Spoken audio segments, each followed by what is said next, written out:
Hello everyone, स्वागत है आपका वेक्टर आईजेके पे। मैं हूं Mithil Rajai and today's concept is string constraint. Well, it's just एक shortcut on string constraint, but let's quickly revise what string constraint actually was. या what is constraint? Constraint मतलब बंधन। मतलब अगर कोई बॉडी बंधी हुई है एक तरीके से चलने में, it can not move freely, it is constraint to move in a certain manner, then that is a constraint motion. और अगर वो कंस्ट्रेंट स्ट्रिंग की वजह से लग रहा है तो वो हो गया स्ट्रिंग कंस्ट्रेंट। मान लो कि दो बॉडीज है, ए और बी, एक सरफेस पे मूव कर रही है और बंधी हुई है एक स्ट्रिंग से। अगर स्ट्रिंग में है tension tension is not equal to zero, मतलब स्ट्रिंग स्लैक नहीं हो रही। और अगर स्ट्रिंग मासलेस और इनएक्सटेंसिबल है, स्पेशली इनएक्सटेंसिबल है, तब जाके स्ट्रिंग कंस्ट्रेंट लगेगा। अगर मैं आपको पूछूं कि अगर दोनों के बीच में टेंशन है और B is moving with 5 metres per second, तो वेलोसिटी ऑफ ए क्या होगी? आप बोलोगे it will also be 5 metre per second. कैसे? कॉमन सेंस से। यही common sense is what string constraint is. अगर साइंटिफिक भाषा में बोलूं तो what is string constraint? If two bodies are connected by a string, then their velocities and accelerations along the direction of the string should be same. Velocities and acceleration along the direction of the string should be same. Let me take another example. Again, two blocks A, B, and they are connected by a string. I say B is moving with 2 metre per second square, acceleration है 2 metre per second square B का forward direction में। Tension present है, string inextensible है। And if I से ए तो भाई move कर रहा है किसी और ही डायरेक्शन में, से मान लो ए मूव कर रहा है 5 मीटर पर सेकेंड स्क्वायर से एक ऐसी डायरेक्शन में जो है हॉरिजॉन्टल से थीटा डिग्री पे, तो अभी स्ट्रिंग कंस्ट्रेंट कैसे लगेगा? स्ट्रिंग कंस्ट्रेंट ऐसे लगेगा कि along the direction of the string, string कैसी है? हॉरिजॉन्टल। सो हॉरिजॉन्टल डायरेक्शन में दोनों के एक्सेलरेशन होने चाहिए सेम। सो हम क्या लिख सकते हैं? the component of acceleration of a along the horizontal direction should be equal to 2 metre per second square. ये होगी आपका constraint equation. So 5 cos theta is equal to 2, 5 cos theta is equal to 2, ये हो गया constraint equation. चलिए बढ़ते हैं police question पे, जो मेजर पार्ट है, जहां से स्ट्रिंग कंस्ट्रेंट मेजरली पूछे जाते हैं। दो पुलिस दी है P1 P2, P1 is movable, P2 is fixed. P2 fixed है, वो दिख रहा है। अब इस क्वेश्चन में मेनली क्या पूछते हैं कि आपको दोनों के मास दे देते हैं और आपको मांगते हैं कि acceleration of A and acceleration of B find करो। ये हो गया major question. But as a part of this question you have to use string constraint. एक इक्वेशन आएगा स्ट्रिंग कंस्ट्रेंट से, वेरी इंपॉर्टेंट टू सॉल्व, उसके बिना सॉल्व नहीं होगा। तो स्ट्रिंग कंस्ट्रेंट का इक्वेशन क्या है? It is nothing but relation of accelerations of A and B और velocities of A and B, relation find करना है। तो उसके लिए क्या करना है, ध्यान से सुनिए। उसके लिए क्या करना है, पहले तो मान लो कि सब चीजें नीचे जा रही है। वेरी सिंपल, सब चीजें नीचे जा रही है। पॉसिबल है? नहीं है। पर क्या फायदा है? मान लो सब नीचे जा रही है तो हम सिंप्लीफाई कर देंगे, लास्ट में अगर आंसर आएगा तो नेगेटिव आएगा, मतलब वैल्यू सही आएगी और नेगेटिव आएगा, उसको पॉजिटिव मान लेना लास्ट में। ऑलराइट, सो मान लो सब नीचे जा रहा है, ए भी नीचे जा रहा है, बी भी नीचे जा रहा है। अगर ध्यान से देखोगे तो बी और P1 बंधे हुए हैं एक ही स्ट्रिंग से। सो जो बी करेगा वही P1 करेगा। So acceleration of B is equal to acceleration of P1, acceleration of B is equal to acceleration of P1। ठीक है, नेक्स्ट मान लो ए नीचे जा रहा है एक्सेलरेशन ए से और बी नीचे जा रहा है एक्सेलरेशन ए बी से, मतलब P1 भी नीचे जा रहा है एक्सेलरेशन ए बी से। अब हम लिखेंगे इक्वेशन लिखने के लिए सबसे पहले क्या करना है कि जहां भी स्ट्रिंग टच कर रही है दूसरे ऑब्जेक्ट्स को, वहां पे मार्क करो डॉट्स। जहां भी स्ट्रिंग टच करिए दूसरे ऑब्जेक्ट्स को वहां पे मार्क करो डॉट्स, ऐसे डॉट्स मार्क कर दो। ए नीचे जा रहा है, P2 फिक्स्ड है, P1 नीचे जा रहा है और ब्लॉक बी भी नीचे जा रहा है।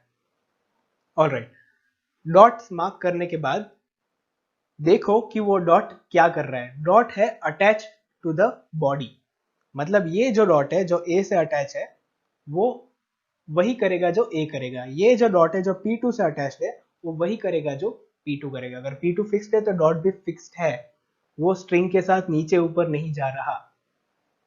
समझ लो ये बात। P2 वाला जो डॉट है वो P2 पे फिक्स्ड है। Alright, okay.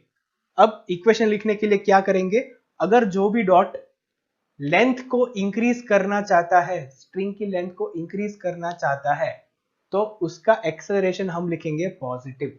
और अगर वो स्ट्रिंग की लेंथ को डिक्रीज करना चाहता है तो उसका एक्सेलरेशन लिखेंगे हम नेगेटिव। जैसे कि इस डॉट की बात करता हूं मैं, ये डॉट है वो जा रहा है नीचे, सो इस लेंथ को क्या होगा, ये लेंथ होगी increase. One very important thing, अगर इस डॉट की बात कर रहा हूं मैं, अगर मैं इस डॉट की बात कर रहा हूं तो जब भी इस डॉट का एक्सेलरेशन लिख रहा हूं मैं स्ट्रिंग को इंक्रीज और डिक्रीज, लेंथ इंक्रीज डिक्रीज करने के लिए, तो उस टाइम पे मैं मान लूंगा कि everything else is stationary. Assume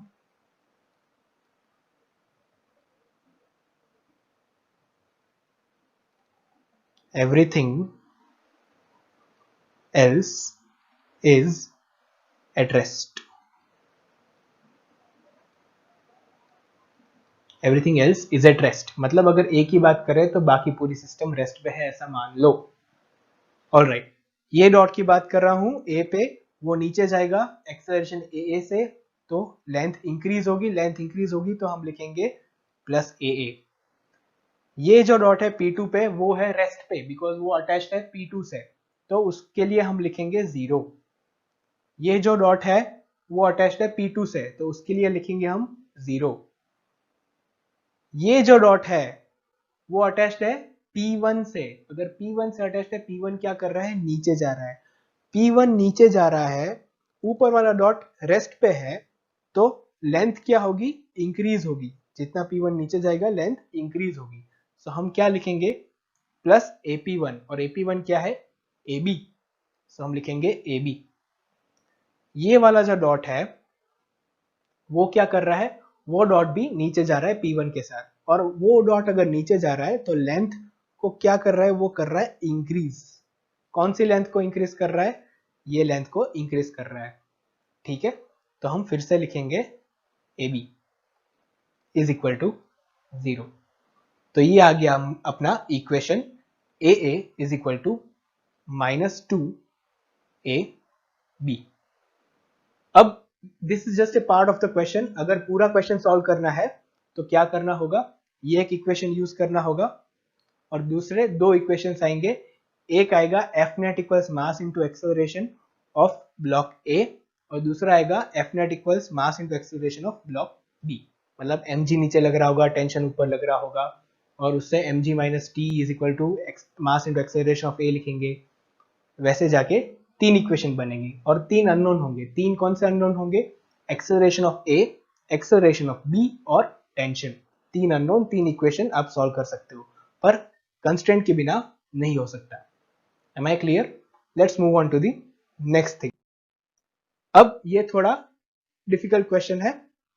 P1, P2, P3 are fixed police और बाकी के चीज मूव कर सकती है, तो हमें फाइंड करना है relation between acceleration of A, B and C।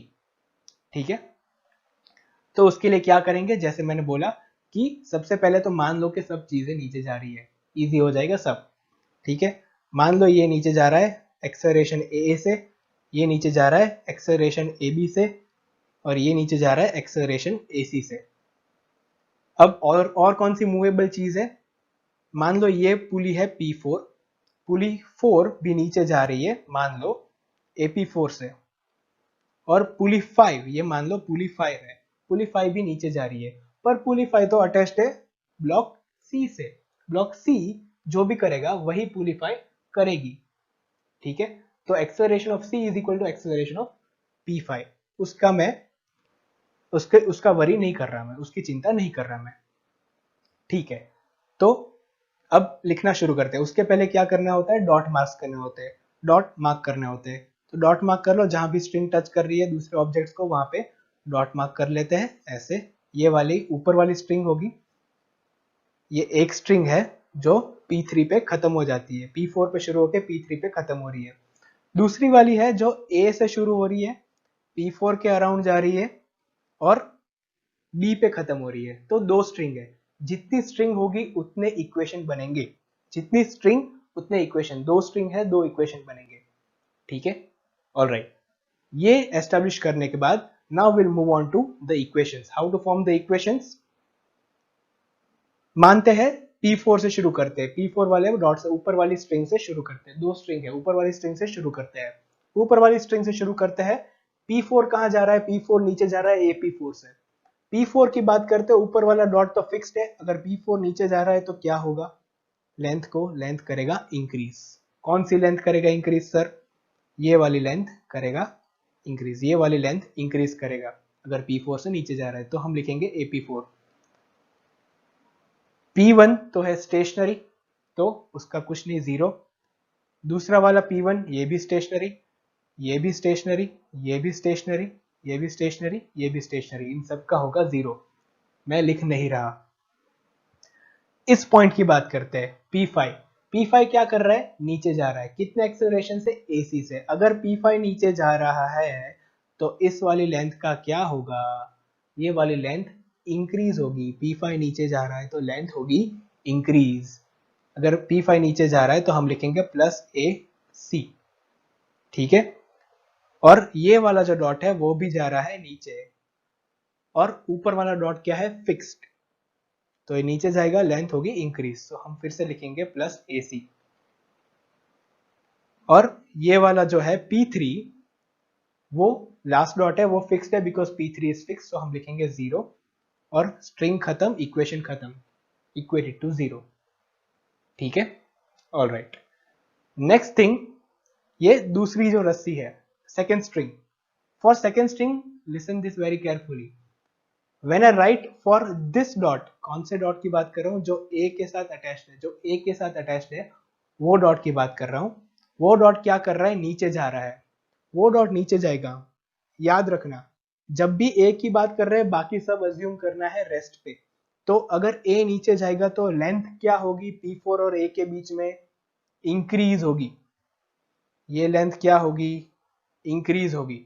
अगर लेंथ इंक्रीज होगी तो मैं क्या लिखूंगा, A प्लस AA।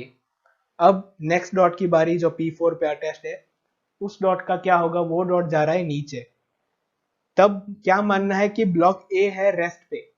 जब P4 की बात करो तो सब बाकी सब मान लो रेस्ट पे। तो ये P4 जब नीचे आएगा तो लेंथ क्या होगी स्ट्रिंग की, डिक्रीज। तो हम क्या लिखेंगे, माइनस AP4।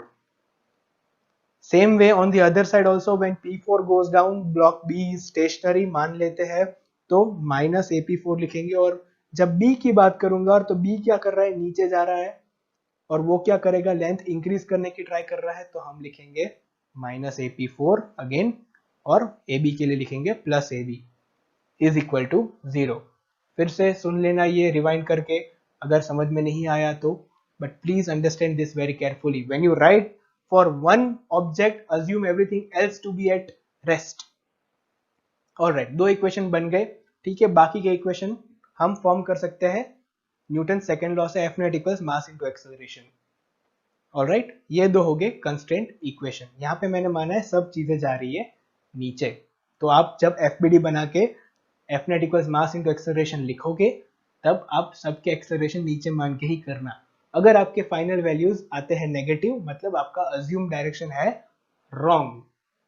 मतलब अज्यूम डायरेक्शन रॉन्ग है, मतलब अगर हमने नीचे माना है तो एक्चुअली वो ऊपर जा रहा है, बाकी वैल्यू आएगी करेक्ट। ठीक है, मैग्नीट्यूड आएगा correct, so don't worry about it. So ये हो गया स्ट्रिंग कंस्ट्रेंट। एक्चुअली समझाने में बहुत लंबा टाइम जाता है, बट अगर मैं अप्लाई करने की बात करूं तो फटाफट 10 सेकंड के अंदर मैं इक्वेशन लिख सकता हूं। जैसे कि अगर मैं दिखाऊं आपको कि if I start writing the equation, जैसे ऊपर वाली स्ट्रिंग की बात करूं मैं, अगर ऊपर वाली स्ट्रिंग की बात करूं तो P4 नीचे जा रहा है, लेंथ इंक्रीज करेगा, सो प्लस AP4 लिखूंगा। P1, P2, P3 तो रेस्ट पे है, तो उनकी चिंता ही नहीं करूंगा मैं। आती है बात P5 पे। अगर P5 की बात कर रहा हूँ, P5 जा रहा है नीचे, P5 नीचे जा रहा है तो लेंथ क्या होगी, इंक्रीज। लेंथ इंक्रीज होगी तो मैं क्या लिखूंगा, प्लस AC। दूसरी साइड P5 में क्या हो रहा है, P5 नीचे जा रहा है, लेंथ क्या होगी P3 और P5 के बीच में, इंक्रीज। अगर इंक्रीज हो रही है तो plus AC is equal to 0। खत्म इक्वेशन नंबर 1। इक्वेशन नंबर 2 कैसे लिखूंगा, ब्लॉक ए जा रहा है नीचे तो वो करेगा इंक्रीज लेंथ, तो लिखूंगा प्लस ए। P4 आ रहा है नीचे तो वो A और P4 के बीच में लेंथ डिक्रीज करने की ट्राई कर रहा है, तो वो हम लिखेंगे माइनस AP4। दूसरी साइड लिखूंगा P4 नीचे जा रहा है, P4 नीचे जा रहा है तो वो लेंथ क्या करने की ट्राई कर रहा है, डिक्रीज, तो हम लिखेंगे माइनस AP4। B क्या कर रहा है, B नीचे जा रहा है तो वो लेंथ इंक्रीज करने की ट्राई कर रहा है, तो हम लिखेंगे क्या, प्लस AB। सो ये आ गया अपना सेकेंड इक्वेशन। 10 सेकेंड के अंदर इक्वेशन लिख सकते हैं, इतना लंबा कुछ करने की जरूरत नहीं है। अगर आप कोई और मेथड यूज करते हैं तो आप करिए। अगर आप मेथड यूज करते हैं जहां पे आप रेफरेंस लाइन लेके x length of the string लिखते हो और उसको डिफरेंशिएट करते हैं, वो भी ठीक है मेथड। अगर वो मेथड लंबा लगता है तो ये मेथड यूज कीजिए। अगर ये मेथड से कंफर्टेबल नहीं है तो वो मेथड यूज कीजिए। एक और मेथड है net work done by the tension force is equal to 0, वो मेथड भी अच्छा है, पर वो मेथड भी थोड़ा लंबा होता है क्योंकि उसमें टेंशन कैंसिल आउट करना पड़ता है। ये मेथड आपको सीधा एक्सेलरेशंस के वैल्यूज देंगे। अगर प्रैक्टिस करोगे तो ये मेथड बहुत ही फायदे कारक है, ठीक है। All right, so just as homework, और अगर आपको प्रैक्टिस चाहिए तो मैं एक क्वेश्चन दे सकता हूं। वो क्वेश्चन क्या होगा कि जैसे कि ये क्वेश्चन मान लो, blocks A and D, blocks A and D, D की वेलोसिटी दे रखी है 6 metre per second. Remember, velocity हो या एक्सेलरेशन, घबराना नहीं है, दोनों के इक्वेशन सेम तरीके से लिखे जाएंगे। बी जा रहा है 6 मीटर पर सेकेंड से, आपको फाइंड करना है वेलोसिटी ऑफ ए। ये क्या होगी वेलोसिटी ऑफ ए। कमेंट में मुझे आंसर दीजिए, बताइए क्या आंसर हो सकता है, कैसे आपने कैलकुलेट किया। और अगर आपको ये वीडियो यूजफुल लगा हो तो please like, share and subscribe. Share कीजिए जितना हो सके उतना, विल बी रियली हेल्पफुल। और जिनको चाहिए होगा ये वीडियो उनके लिए भी, उनके तक भी पहुंच जाएगा। So, this was Mikhil Rajai. You are watching Vector IJK. I hope to see you soon again. Thank you.